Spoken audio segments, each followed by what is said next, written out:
ব্যাচেলরদের জন্য আমি সহজ রেসিপি নিয়ে আসছি, ডিম দিয়ে আলুর ঝোল। প্রিয় দর্শক, এখন আমি এখানে পরিমাণ মতো একটু লবণ ছেড়ে দিব, পেঁয়াজ অনুযায়ী লবণ ছেড়ে দিলাম, পরে দিব আবার লবণ দিয়ে আবার একটু হালকা করে নাড়া দিব। ঝোল করবে তো একটু পানি দেন।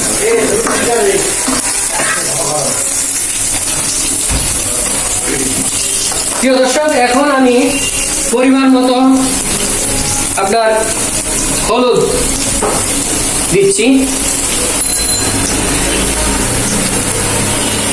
পরিমাণ মতো হলুদ।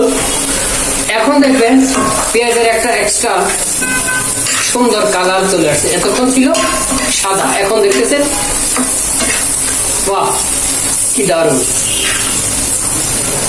মনে হচ্ছে খিদেটা আরো একটু বেড়ে গেল, রান্নার পরিবেশ দেখে খিদেটা বেড়ে গেল। প্রিয় দর্শক, এটার মধ্যে আমি একটু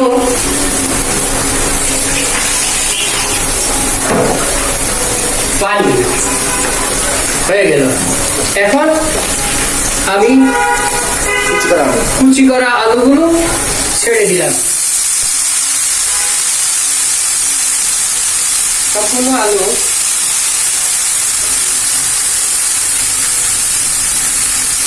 দিয়ে দিলাম।